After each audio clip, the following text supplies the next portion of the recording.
What's happening, my friend? Oh, I thought we're still going to do this. Oh yeah. Okay. Well, damn it, Gene, we caught up on all the things. We did. Just hit the button.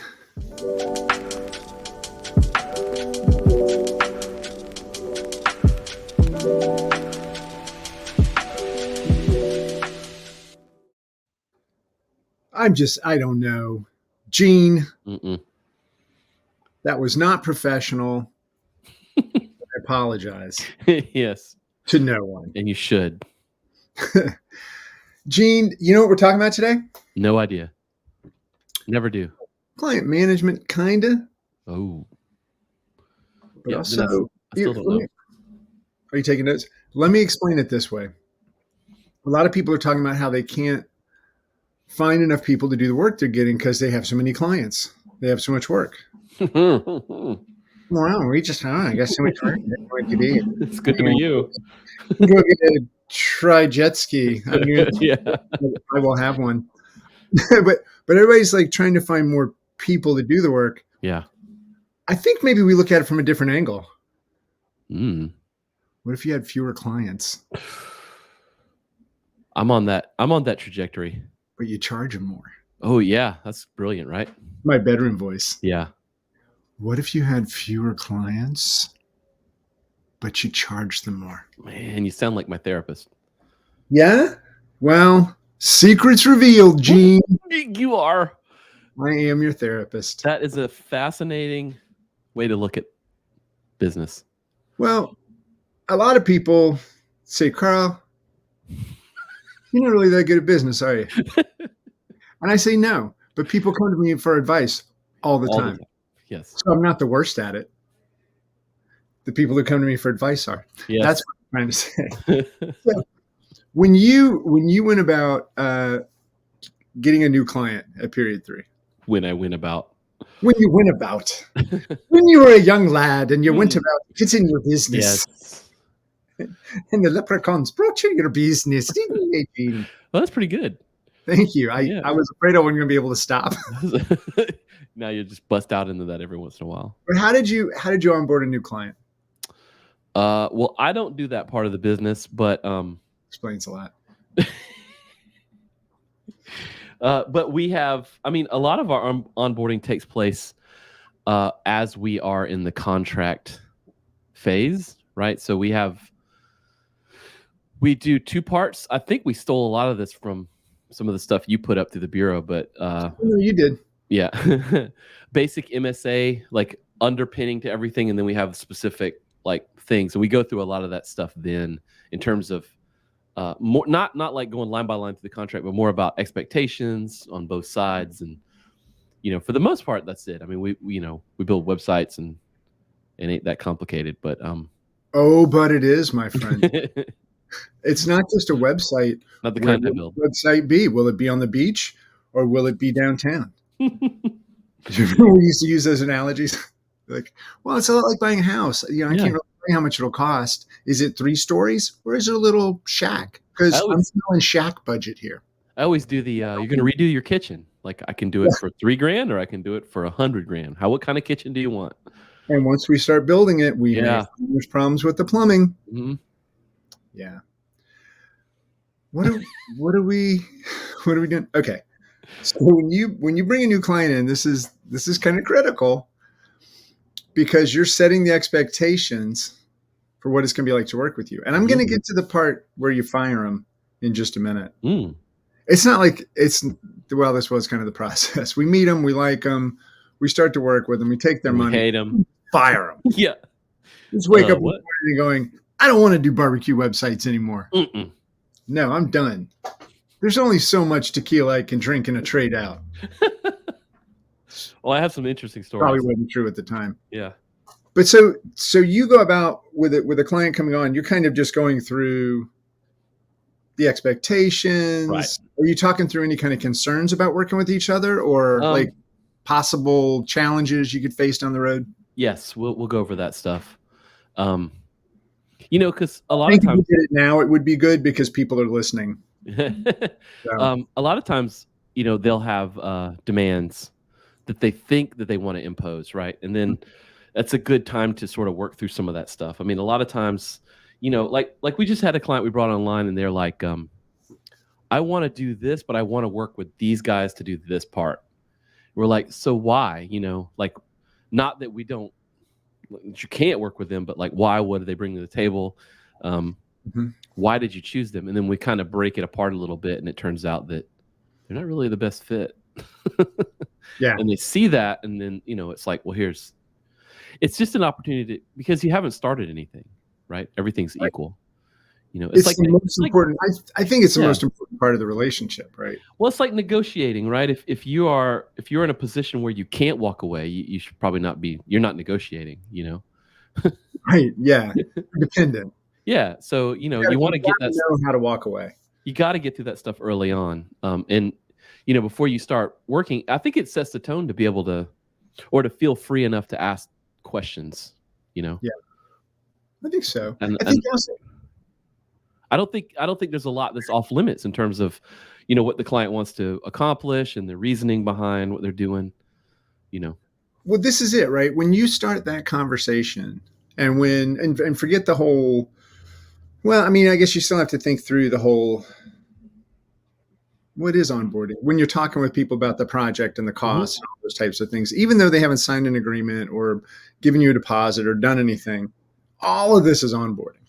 From really the first point of contact, you're setting an expectation of who you are, who your company is, what it's going to be like to work together, just in the tone of the messages. That's right. Right. And you know this when you work with people, I don't care if it's a mechanic or a doctor or a web shop, their tone gives away what it's going to be like to work with them. Yep. You could end up getting a doctor who really knows their stuff, but she's super curt and isn't there to make friends. She is there to fix the problem or help you, with whatever health challenges you might have. And then you may also have a doctor who is not necessarily as good, but she's really nice. Right. Right. And she's like, so tell me a little bit about like what you do. Maybe she actually gets to know you a little better. And even though one is much more skilled, the other's the one that you kind of want to work with. Right. I like that. I think it works with shops too. Well, I was going to say, you were talking about onboarding and stuff. And I read so many like process documents and people talk about their process and how they work. And it's like, you can make it way too complicated. And the client can be like, I've been there. I mean, we used to want to have this all intricate process and stuff. When we did a lot of work through agencies, they always wanted to the agencies wanted to sell the process, right? And it always felt so complicated. It's like, you're fatiguing this person just talking about all the shit that they have to do before we haven't done anything yet, And I think it's the same way. Like you can't underestimate the value of being, I don't want to say fun, but kind of fun and nice and easy to work with. Well, comfortable. That's what they want. Even if not fun, at least comfortable. Yeah. Right? You don't get worried or nervous or anxious or those sorts of things. And see, this is where we're getting to that firing a client part. Well, I like that. I want to throw this in there too, that I've been in meetings where I'm not the smartest guy in the room 90% of the time, but I can feel the client is like intimidated by my knowledge. Not that I know anything, but because they know so little about like the web and search engines and all the shit that we kind of play in, and they're just like scared to ask questions and stuff. And that's and I've been in the room where I felt like other people were kind of taking a little advantage of that. Okay. And I think it's important to if you want to have. I mean, you mentioned keeping the same clients and charging them more. I think in order to get there, you have to be super comfortable with each other, and they have to not feel embarrassed to be like, "What is that thing?" And you're like, "That's like the building blocks of the internet. Like, why don't you know that?" Oh my God, the face you just made. Folks, watch the video. Gene is making faces, and it's pretty glorious. But you've been there. Oh yeah. Well, I mean, I did. For a second, I thought you were going to say, so make sure that all your clients are really dumb about the internet, because then you can take advantage. Oh, that's not what you were saying. No, I've totally been there. And I mean, we actually had somebody call us once who asked us, and this was obviously, it was a while ago because we were talking about Web 2.0 and we're already on to 3.7. So he called and said, I need a website built in Web 2.0. And I said, well, we're building stuff in 2.3 right now. So it would be hard to go back. 2.3. Right. And he was like, oh yeah, whatever the newest is. And I was like, sir, somebody's going to take advantage of you. It's kind of just what tools you're using. It's more of a philosophy than it is an actual type of software. I need me some of that CSS. Exactly. Right. And so I went to the CSS Zen Garden. Well, I had a client, this is not recent, but they were like, can you write this in SASS? I was like, what? We've heard it's good if it's a SaaS product. Yeah. So we want to make sure our product is built in SaaS. And there's a lot of SaaS, let's be honest. I'm saying that was horrible. So what we're talking about right now with bringing clients in, I think it's really important because you remember, I guess it was a website, Clients from Hell. Yes. Like they would do that. And so I remember I actually, God, this was a while ago, but I just posted a little rebuttal that was like, if all your clients are from hell, there's only one person letting them in the door. Ouch. It's you. Learn the triggers. Don't let bad clients in. And and the thing is, this gets back to Kelly Goto. Actually, Punch List has an onboarding article that I was just reading today that we'll probably hit on a little bit. But this idea that they're good clients and bad clients, I think, sure, there's some humans that you're not going to want to work with, and you should be able to identify them pretty quick. But then a majority of clients are kind of neutral coming in. It's their interactions with us that drive them to the good side or the bad side. Mm-hmm. I mean, that's it, right? Pretty much. Yeah. Okay, I'm hitting through some of the article for some of the stuff. I don't know where you wanted to start through it. Well, for just a second, I want to talk about firing clients. Oh, and then we can circle back to onboarding because I think.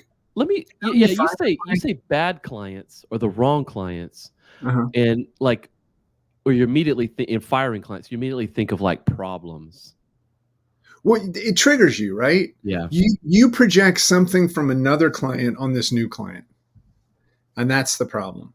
It's like if somebody, I got bit by a dog when I was a little kid, right? German Shepherd attacked me, and I was always skittish around German Shepherds because of what had happened. Now, I have no problem with them now. Understandably.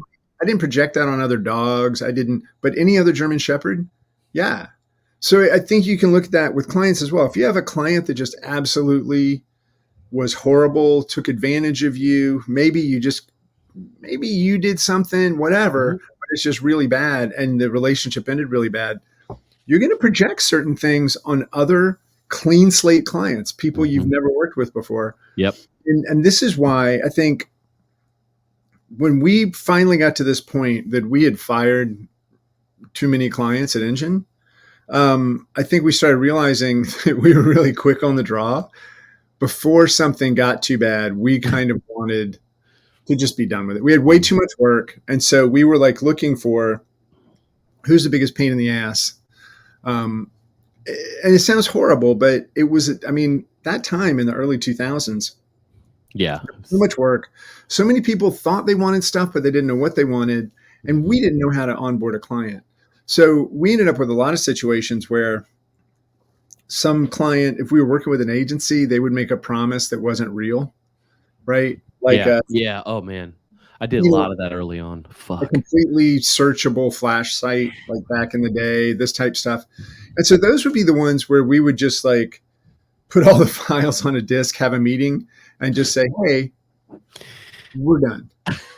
And they would be like, why? It was like, because you just told the state of Florida that we were going to build a fully accessible Flash site for the budget of an HTML site. And these are just not things that are real. So you can continue with that. We are We're not not. going to. Yeah. Or somebody would, and we did get a little quick on the trigger, but then sometimes it would be if somebody was disrespectful, like if a client was Mhm. disrespectful in a meeting, that was like, you don't cross that line. Yeah. Um, we would have What is situations where, what is disrespectful to you? What's a memory you have? the biggest one, I would say the biggest one actually, I remember the situation. I wasn't on the call, but it was a call with a really well-known group. Mm. It sells cookies, but not online, Gene. Huh. You have to buy these at certain Mm. times of the year. Hmm. Um, you Like the know, Cookie Mafia. Yes, we know who you're talking about. I'm just saying it Yep. could be, you know. Could be. Uh, so they basically told they made one of my favorite people cry. He was one of our account executives, and it was basically because she was trying to do the right thing. She was trying to make sure that the work that was being done properly. Um, the client was changing goals and things 3 months into the project, which was going to just unravel so much stuff. And the client literally said, I remember this. I wasn't there, but I remember this to be like pretty accurate.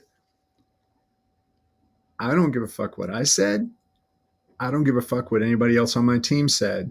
This is what we're doing now. If you have a problem What? with that, then you better take a look at the agreement.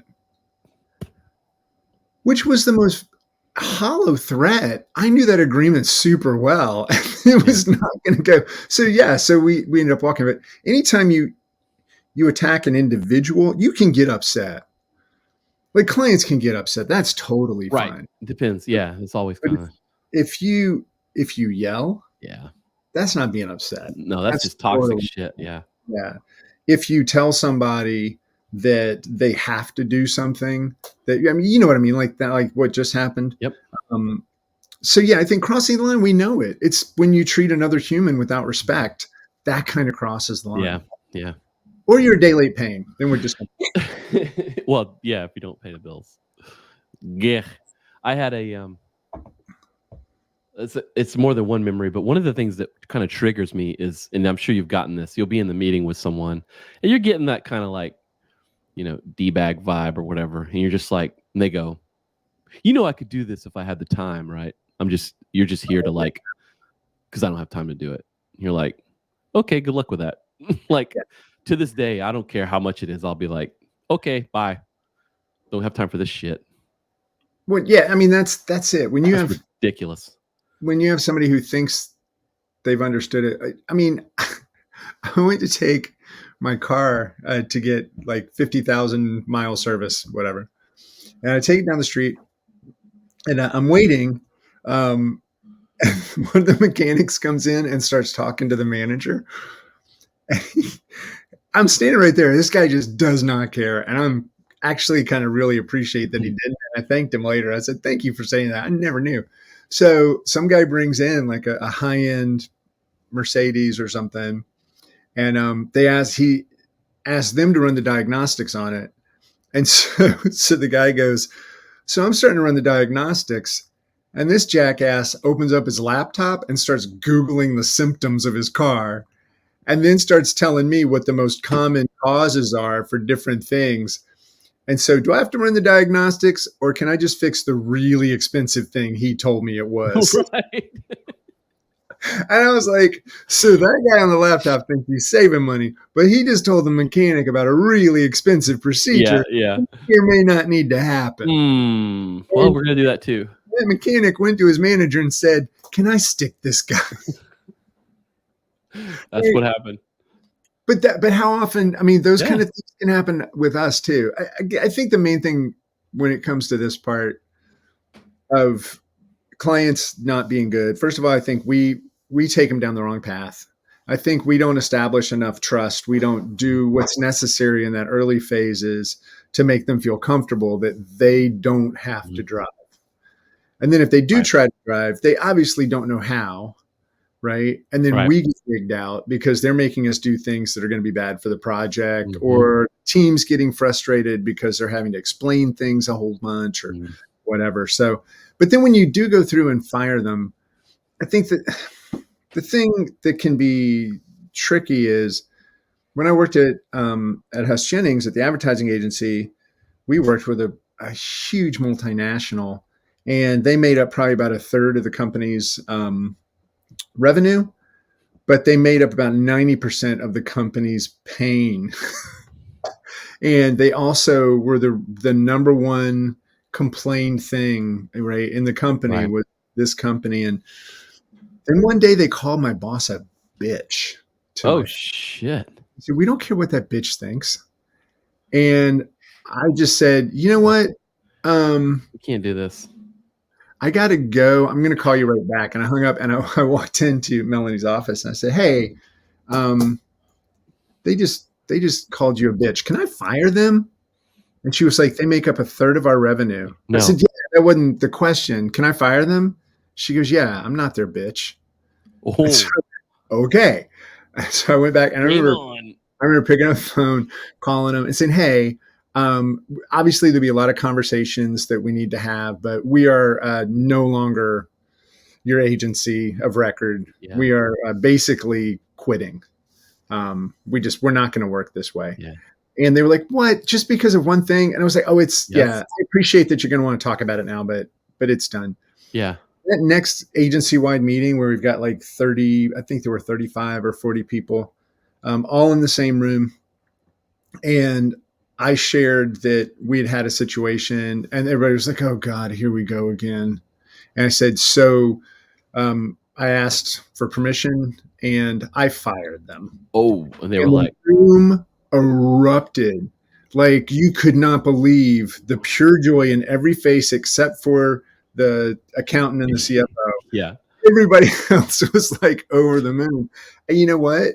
We started doing better work for the other clients because we were in a better place. So it's like, Mm-hmm. there's so many things. It's like, it can be really scary.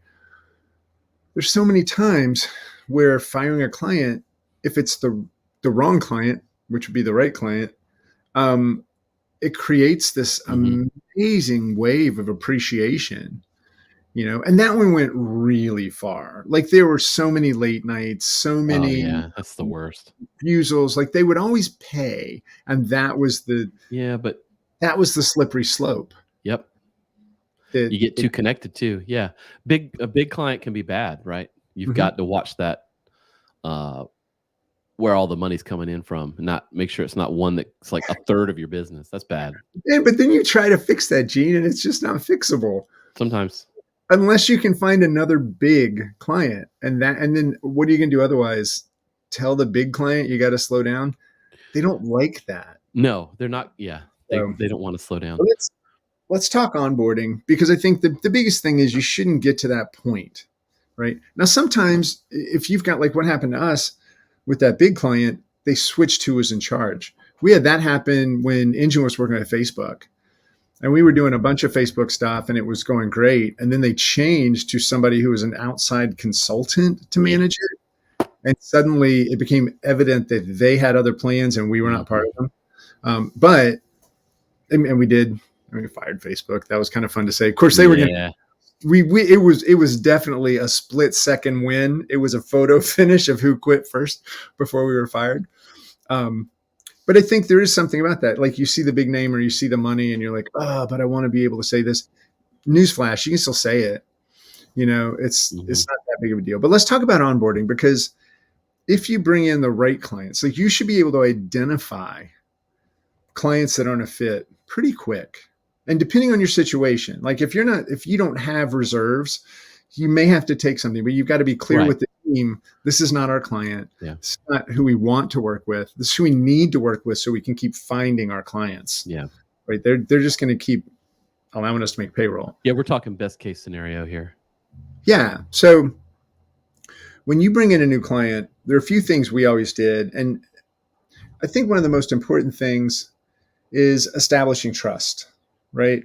Yeah. And this is something a lot of people will talk about, but we don't talk about how to establish trust.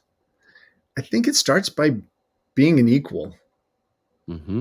I think you're not going to have trust if you're constantly chasing a client. if you're constantly trying to get them to do something or to like something or to whatever, because then you're chasing them, you're pushing them. I think the best thing you can do is talk about what the opportunity is, if it would be a fit for you, for your team, why it would be beneficial for the client, or maybe why it wouldn't, right? Share the things that you think might not be perfect about you working with the client. Because you know what? That's honesty. Mm-hmm. Honesty establishes trust. So that was always one of the first things I would do, is start asking them, first of all, about past relationships with agencies, right? The X question: who did you used to work with? Well, that's a huge red flag before you kind of get dug in there, which is like, if they approach you with like, well, we were working with these other guys who were total jerks and we need you to help. We need your help. And you're like, Budget's gone and we got to use the company they built. yeah, No, I don't have to help. there's two sides of that story. Yeah, there are a lot of people who are willing to help you. They're still in high school, a lot of them. But from what I understand from other clients, they're really good. They don't like you. Yeah. No, you're right, though. It's anytime somebody comes in with that is, you know what? That's a parade, man. That's so many red flags. Just go ahead and strike up a band, because you got to weigh that baggage, man. You got to figure out what they're carrying. And that's where the X question is so great, where you say, tell me about the last shop you worked with, the last team you worked with, and then they will tell you exactly what happened, why they're not working with them anymore.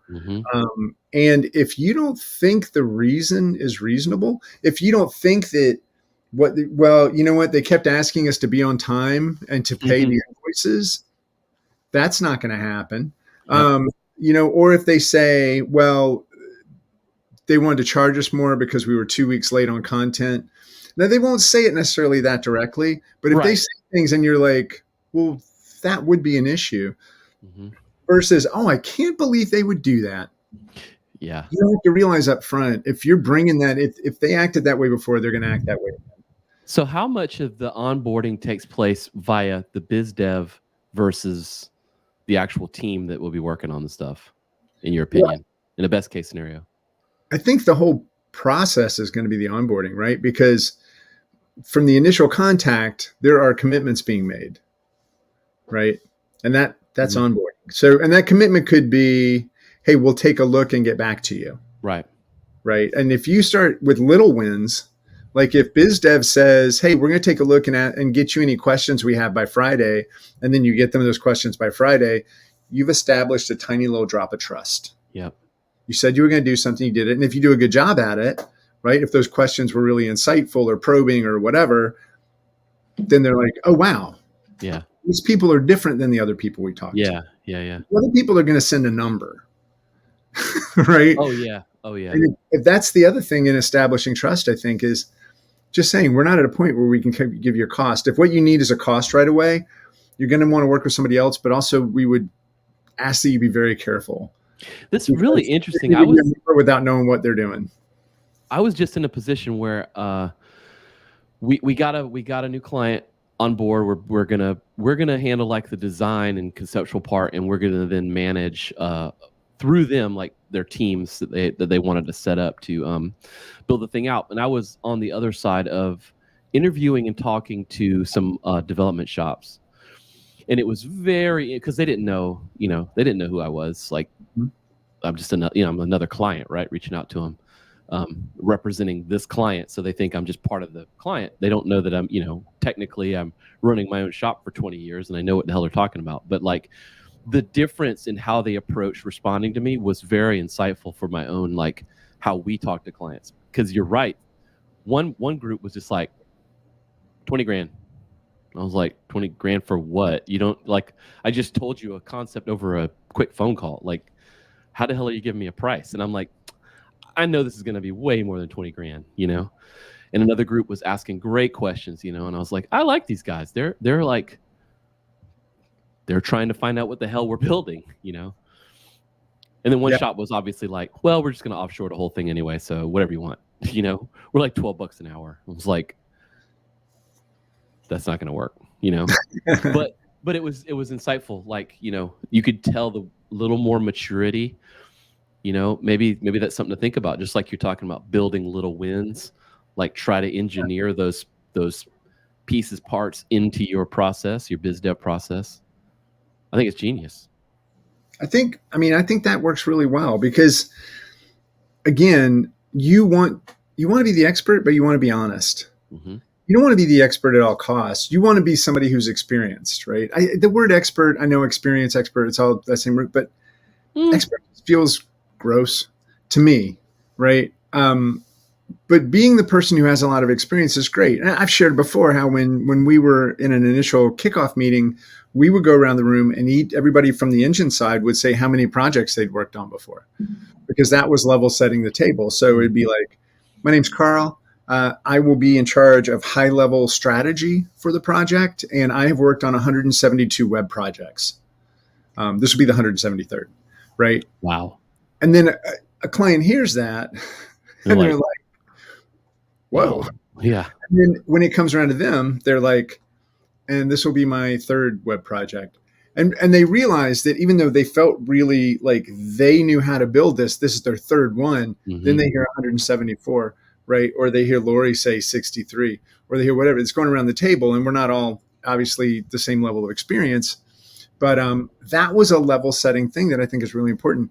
One of the things Punch List put in the article they have is this idea of like an email series, an email sequence to welcome clients.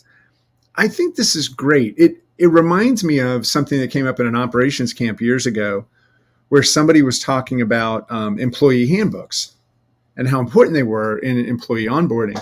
And I don't remember where it happened at the table, but somebody just said, we need a client handbook. Why is it we don't have a handbook for clients? Way back in the day, Engine had one, but this was a different idea. Ours was all about frequent mistakes that get made during a project, how to recover if we end up going over budget, these types of things that would just explain kind of what we had seen that had gone wrong before. What they were talking about was absolutely who do you get in touch with for this? And what normally happens in these situations. But it was much more of a handbook. There was a welcome handbook. Ours was more of a ways to avoid pitfalls and traps, right? Hey, Which both have value, I think. But this idea of the welcome email series, and I'm going to go through this just real quick. You welcome them, first of all, right? I think it depends too. Most of us are doing remote work now. But this idea and having the whole team on it, and maybe they didn't say this, but maybe even have the team like each have a little something in the email, super excited, have always loved working in this type of environment, love the work that y'all do, Gene, right? Like a little love letter. Why not have that welcome, maybe not over the top, but just something that gets them feeling good. And then also reaffirm their decision, right? There's a good chance they've made $100,000, $200,000, $500,000 decision with you. So yeah, make them feel good about that. Meeting the team, like doing a little team call outs in these emails, but things that it's just not all at once. Let it be just something that's kind of coming through. But the things they're talking through here, I think also it could be emails. It can also be part of what you do in those kickoffs, like communication preferences. How often do you want us to be in touch? What level of things would you rather have be a phone call versus an email? But make sure you're working through all of that. And it's a good list. Just this idea of a welcome email series. I mean, we kind of do that with members at the Bureau. We're still refining it, but I think that's a great idea. We 100% do this at the gym. There's it's like 5 emails that they get from the moment they hit, purchase. Once we put their shit in the system and they go, sign the little waiver and they go, blah. They start getting emails like every other day. It's like, welcome, here's your coaches, here's the person at this time, here's what we expect you to do, don't trash the bathroom, all that kind of stuff. That's in our client emails too. Yeah, it should be. It depends on your client. Oh my God. But yeah, that's all that stuff. A hole in there. I don't know what's going on. Because there's they're generally speaking a little nervous, about coming into a gym. And I would think that there's a good analog there to your clients working with you. They're probably a little nervous, especially if they're there representing their boss to make sure this thing gets done, and their boss is spending $500,000, $200,000. They're gonna be a little. They're gonna be a little like, I'm gonna get in trouble if this shit doesn't work. You know. I think that's one of those things you need to understand before you hire that client, or before you hire that client, before you accept them hiring you. Because if what you know, and we used to call those must-win versus checklist projects, right?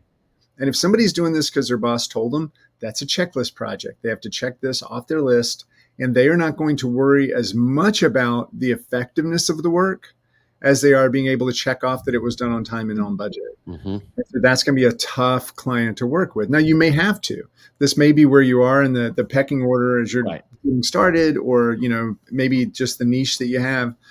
But if you aren't working with the person whose livelihood is at stake, in the sense of if the company does well, or if the project does well or not, if it's not a must win for them, like when you're first talking to them, one of the questions we'd always say is, what happens if this project's a failure?